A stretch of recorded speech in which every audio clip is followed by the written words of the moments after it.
Você vai para academia, gasta tempo, gasta dinheiro, gasta energia, às vezes está até investindo em personal e mesmo assim o seu corpo não muda. Isso acontece porque ir para academia é diferente de treinar. Quando a gente de fato está treinando, a gente está gerando um estímulo que vai gerar a adaptação proposta. E hoje nós vamos falar nesse vídeo de 5 sinais que seu treino está ruim e por isso você não está evoluindo e, claro, como também resolver esses problemas. O primeiro sinal, ele é óbvio, mas a gente precisa falar, é que você não está vendo resultado. Então você já está há algum tempo treinando, se esforçando, se dedicando e não vê melhora de força, melhora de desempenho ou então melhora na sua composição corporal. E isso é muito comum de acontecer, principalmente com aquelas pessoas que treinam por conta própria, porque normalmente a pessoa que treina por conta própria, ela vai fazer só o que ela gosta. E quem faz só o que gosta, na maioria das vezes não faz o que precisa. Então muitas vezes o que você mais precisa é o que você menos gosta e esse pode ser um dos fatores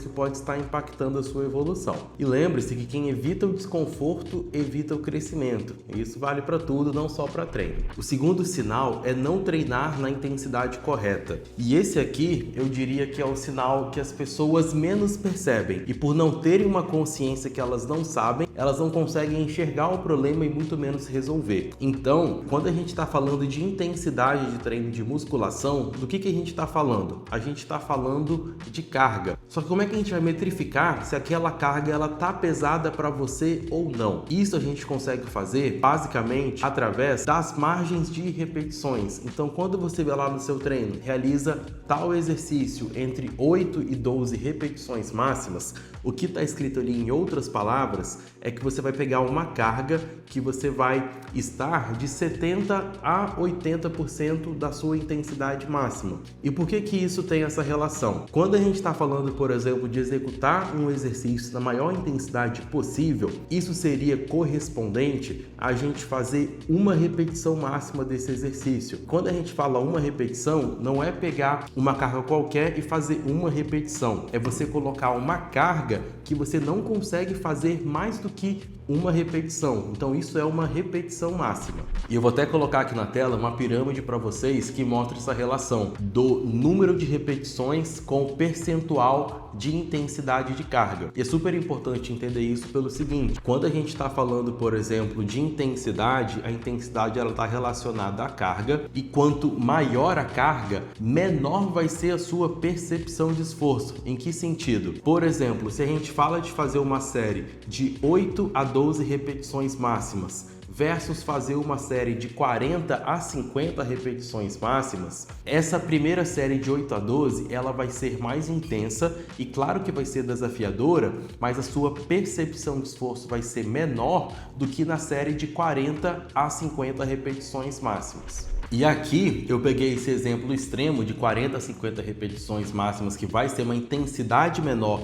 mas uma percepção de esforço maior, para te mostrar o seguinte, que muitas vezes no seu treino você está buscando uma percepção de esforço maior. E o fato da sua percepção de esforço ser maior não significa que a intensidade está sendo maior ou melhor, e muito menos que aquele estímulo está sendo adequado para conseguir de fato gerar o ganho de massa muscular que você está esperando. E aí tem o dado muito interessante também. Tem um estudo que avaliou qual seria a capacidade das pessoas de fato acertar qual é a sua carga máxima para determinar os exercícios. Então reuniram 53 pessoas e foram testar. Por exemplo, coloca aqui a carga que você vai conseguir fazer 10 repetições para um agachamento. E dessas 53 pessoas que foram analisadas, somente 5 dessas pessoas de fato acertaram as suas reais cargas para realizar os exercícios que estavam sendo analisados, ou seja, todas as demais pessoas erraram, se subestimaram em relação à carga, e isso é ainda mais importante quando a gente vê essa análise das mulheres. Então, de todas essas pessoas, apenas uma mulher acertou o que de fato seria a sua carga de verdade para realizar 10 repetições máximas. E quando a gente não tem esse controle da intensidade, a gente não sabe se de fato a gente está treinando com a nossa carga que é adequada para dar o estímulo que a gente precisa, você pode estar ali treinando, se esforçando, mas entenda que você vai estar dando o exercício numa dose tão baixa, mas tão baixa, que não vai estar sendo o suficiente para gerar a adaptação que você está buscando. Então, por isso que saber a intensidade que você está treinando, registrar as cargas, buscar aumentar as cargas ao longo das semanas, ao longo dos meses, é fundamental para você conseguir ter sucesso no processo de hipertrofia muscular. O terceiro sinal que seu treino não está bom é um uso excessivo de métodos e variações. Então, quando a gente pega um treino com muito drop set, muitos exercícios conjugados, super slow, strip set, enfim, uma série de técnicas avançadas dentro desse treino, o que acontece? A percepção de esforço do treino, ela acaba aumentando muito, que via de regra são técnicas que vão gerar uma acidose muscular muito grande, só que essa percepção de esforço, esse aumento de acidose muscular, acaba fazendo com que no contexto geral você treine menos do que você poderia treinar. Isso porque é como se você tivesse, entre aspas, queimado a largada. Então tu já gastou muito ali do músculo inicialmente, muita energia, muita fadiga, e você acaba não conseguindo sustentar uma boa carga, uma boa intensidade, uma boa técnica ao longo de todo o período de treino. Então atenção com esse uso desordenado das técnicas avançadas. Normalmente é mais interessante a gente utilizar mais do meio para o fim do treino em exercícios pontuais, e também é importante saber que não existe uma grande vantagem em utilizar essas técnicas avançadas. Na verdade, quando a gente vai consultar o que é a literatura científica, o que a gente vê é que, na verdade, indivíduos avançados podem se beneficiar do uso dessas técnicas, porém não é algo determinante quando a gente está falando de ter maior ganho de massa muscular. Então, muitas vezes, até por uma questão assim de entretenimento, de uma percepção de esforço maior, de você se sentir mais desafiado, um treino ou outro, acho que seja bacana incluir, até porque às vezes a gente vê um negócio na internet, vê um vídeo do YouTube aqui de um atleta, de um influencer que acaba utilizando dessas ferramentas, mas tu ter isso como regra no seu treino do dia a dia, isso vai muito mais te limitar do que te impulsionar, pensando no ganho de força e hipertrofia muscular. Então, cuidado com esse excesso de técnicas avançadas, com o excesso de variação de treino. Quando a gente está falando de treinamento, é super importante que a gente faça um trabalho de base e pensando dentro de uma pirâmide, por exemplo, de prioridades, a primeira coisa que a gente deve dominar é a técnica de movimento. Isso pode parecer bobo, mas se você não tem uma boa técnica, tu vai sentir desconforto em quadril, em joelho, em coluna, em ombro. Tem gente que treina há anos e não domina movimentos básicos como levantamento terra, supino, agachamento, remada. Ter esse olhar carinhoso em relação à técnica é o primeiro ponto, seria a base da nossa pirâmide para você realmente conseguir construir um físico sólido. A partir do momento que a gente consegue dominar a técnica, o segundo passo dentro dessa pirâmide seria a gente olhar para o que é a carga. Então a gente tem esse estímulo importante para ter esse aumento de força, ter a capacidade de mobilizar mais carga, de pegar mais peso, porque isso vai também a médio e longo prazo qualificar o estímulo para a hipertrofia. O terceiro passo dentro dessa pirâmide seria a gente olhar para o que é o volume de treino. Então, a partir do momento que a técnica está bem consolidada, um bom nível de força foi consolidado, a gente consegue explorar maiores volumes de treino por grupamento e, por fim, o topo dessa pirâmide, aí sim a gente está falando explorar mais variações, mais técnicas, mais, enfim, dar uma brincada maior, por assim dizer, com o treino, mas sem comprometer o resultado. Quarto sinal que seu treino está ruim é você trocar de treino com muita frequência, muito rápido. Então, todo mês, por exemplo, a cada 3, 4 semanas trocar de treino, e você fazer coisas que você está buscando dano muscular, que tu está buscando sentir necessariamente aquela dor muscular pós-treino. Por quê? Apesar dessa dor muscular ela ser algo que ela pode ter uma relação com a hipertrofia, não é uma relação causal, no seguinte sentido, eu tive dor, vou ter hipertrofia, ou pior, eu só tenho hipertrofia se eu tiver essa dor muscular de início tardio. Então, a primeira coisa que a gente tem que entender o que é essa dor. Essa dor, ela vem através do dano muscular induzido pelo exercício. Então, quando a gente faz ali a contração muscular, isso gera danos na fibra e no processo de recuperação do dano dessa fibra, tem um processo inflamatório que acaba gerando dor. E há alguns anos atrás, se acreditava que só era possível o processo de hipertrofia se existisse essa dor. Porém, com o avançar dos estudos, das publicações, a gente tem, por exemplo, essa revisão de 2018 que investigou que, na verdade, o aumento da síntese proteica que a gente tem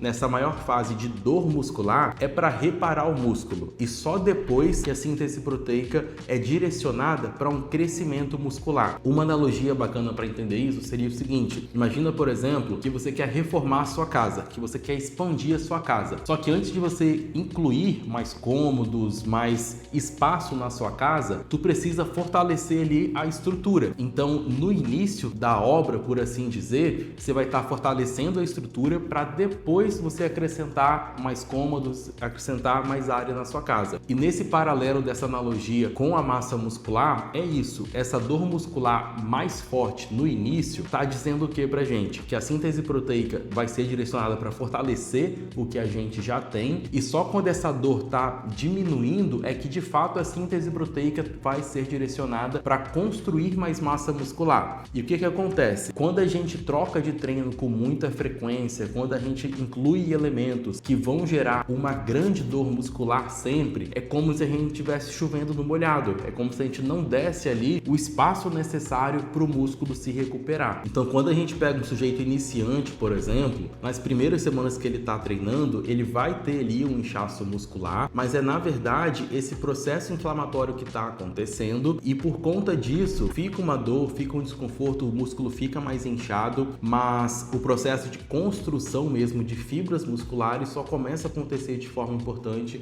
a partir da 8ª semana de treino. E essa dor muscular de início tardio do treino, ela tem uma característica muito específica, que ela vai aparecer com a troca de estímulo. Então, seja quando você troca de treino, seja quando você troca a atividade. Então, tu é um cara que está muito acostumado a fazer musculação, de repente tu decide jogar futebol, tu decide fazer um treino de crossfit porque seu amigo te chamou. Então, nessa mudança de estímulo, a dor muscular ela tende a vir de forma mais importante. Então, beleza, você trocou o treino, vai ter dor muscular. Qual que é o ponto? É você não ficar trocando o treino sempre muito rápido. Até porque, voltando lá na pirâmide que a gente falou no tópico anterior, quando existe essa troca muito rápida, o que acaba acontecendo também é que você não tem tempo de dominar a técnica do exercício de forma adequada, de consolidar a força do exercício e conseguir fazer a progressão de carga em cima desse exercício. Então tá tudo relacionado, vê como às vezes um erro já vai fazendo com que você cometa erros também em outras áreas. E essa questão da dor muscular de início tardio, eu vejo que é algo que sabota muita gente. É muito comum a gente ver relatos de pessoas às vezes um pouco desanimada, um pouco frustrada porque treinou, não ficou com dor e acha que não vai ter resultado. Eu entendo,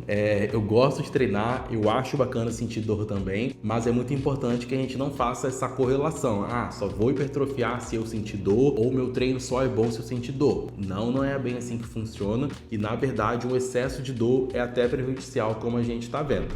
E nessa revisão de 2018, os autores até brincam, porque tem aquela frase do no pain, no gain, e eles falam na verdade o seguinte, que a fase de ganhos só vem após essa fase de dor. E o quinto sinal que seu treino não tá bom é você não ficar ofegante e você não se sentir cansado no dia seguinte. Entretanto, quando a gente está falando aqui do ficar ofegante, a gente tem que ter cuidado para a gente não estar falando de ter uma percepção de esforço alta sem necessariamente ter uma boa intensidade de treino. Então, essa questão de ficar ofegante que a gente está falando aqui seria no seguinte sentido: quando a pessoa faz um agachamento pesado, realmente desafiador, com uma carga que ela chegue na falha ou próxima à falha, ali entre a 8 a 12 repetições, ou um supino, uma remada, um leg press, esses exercícios multiarticulares, que são exercícios que envolvem vários grupamentos musculares, é impossível que essa pessoa termine ali uma série realmente desafiadora e não saia da série ofegante, com o coração mais acelerado, às vezes dá um teto preto, isso é normal também. Então é importante ficar atento a esses detalhes. E se você tá na academia ali muito tranquilo, então você acaba de fazer a série, você consegue conversar, você consegue ficar de risadinha, de conversinha com amigo, pega celular, perde o foco, e isso é sinal também que possivelmente você não tá se desafiando o suficiente no estímulo. Quando a gente tá ali na academia, é super importante lembrar que o progresso ele só acontece fora da zona de conforto, e o treino é para ser desconfortável, é para cansar, é para desgastar. E quando a gente está trabalhando ali numa intensidade próxima à intensidade máxima, chegando na falha ou próxima à falha, fica ali até uma batalha mental de que por um lado seu corpo quer desistir, quer pedir para parar, mas por outro você tá se desafiando, tá buscando dar o seu melhor. Então é muito comum às vezes a gente ver as pessoas da academia muito felizes, felizes, muito contentes, conversando demais, e essas pessoas possivelmente não estão se desafiando o suficiente. Um outro sinal também muito claro, que aí não é nem de artigo científico, mas de coisas que a gente observa, são sons involuntários durante a execução e também careta. Mais uma vez, é muito difícil tu estar ali próximo ao seu máximo e não dar um grito, não dar um rugido, não fazer uma careta. Claro que não precisa ser nada extravagante, mas tu tem que estar realmente ali se desafiando a ponto de algum sinal, alguma demonstração de esforço, até fugir um pouco do seu controle. Então isso é um sinal também que o seu treino está adequado e que a intensidade também está dentro do esperado. E aí uma coisa importante aqui para frisar é saber diferenciar essa questão de você ficar ofegante porque realmente o treino está intenso, ou se só está ofegante porque você está se esforçando muito, e o se esforçar muito não necessariamente significa que o treino está sendo intenso. E outro parâmetro importante para a gente monitorar é o seu nível de recuperação muscular. Então, após um bom treino, você fez ali um treino de peito, por exemplo,